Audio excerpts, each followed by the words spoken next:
Now we'll go ahead and wrap up with our Heisman predictions. This is always tough because there's so many talented players in football.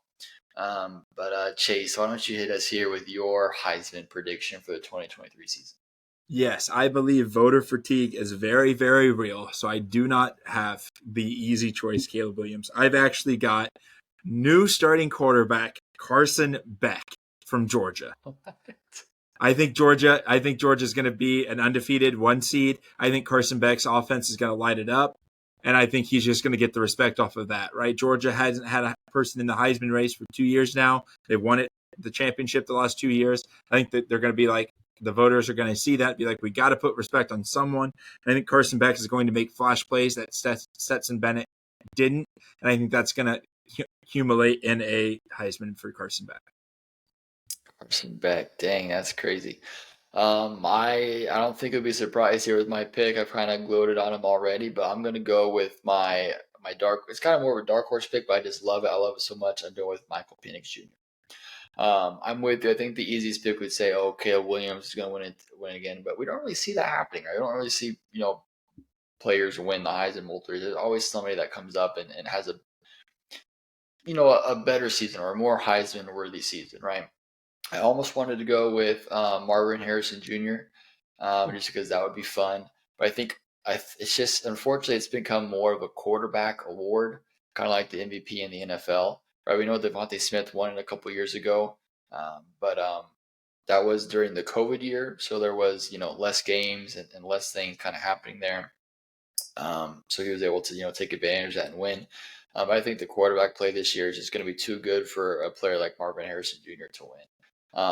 And so, which sucks just because I'd love to see anybody but a quarterback win, but I got to go with Michael Penix Jr. He led the league in passing yards, 4,600 passing yards, and 31 touchdowns. I mean, he was dominant, right? The only reason why, I'm not the only reason why, but obviously Caleb Williams is just a highlight reel, right? He's just must watch TV, super fun. But Penix Jr. only had 31 touchdowns, and Williams threw for 42, right? So he got him by 11 touchdowns. So whenever you're kind of going and looking at that, touchdowns over yards for sure, I think. But the production is going to be there for the Washington quarterback and Penix Jr. to really go out there and ball. His receivers are fantastic. He can go out there. Caleb Williams, Jordan Addison lose, Travis Dye lose. I mean, they lose some pieces there on offense that were contributors.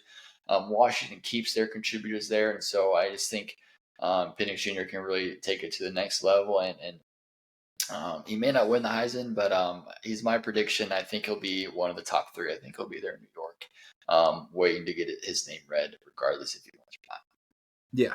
I think my other one, I believe Carson Beck gets it just for the sympathy of Georgia, but the other one is obviously Quentin Ewers, right? In my head, and my thing, Texas is going undefeated. One thing that they preach in the Heisman is they have to have the Heisman moment, right? You got to have that, what sets you apart from every other player. Quentin Ewers goes to Tuscaloosa, beats number 4 rated Alabama, and then has an amazing season. It's pretty hard to shaft him of the Heisman. So I think that's on the back of my head also. I think those two. I think the Heisman also has come in the past years with the success of the Alabama and Oklahoma players winning it.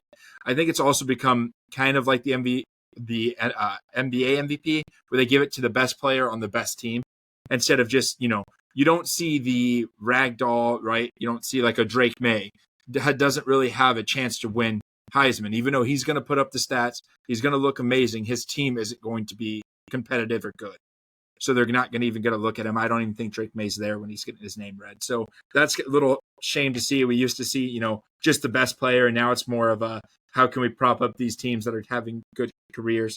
So I think that's what eliminates Michael Penix for me. And that 4 pick 6 game just stuck in my head. But let it go. Let it go. Let it go. Be like Elsa. Let it go.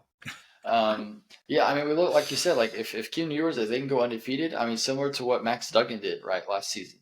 He finished second in the Heisman voting, right? He went undefeated, and in the regular season, if you will, and he was there, right? He runner up to Caleb Williams. So definitely a lot of things can happen there, but I'm reminded with my guy with my guy Penix Jr. here. So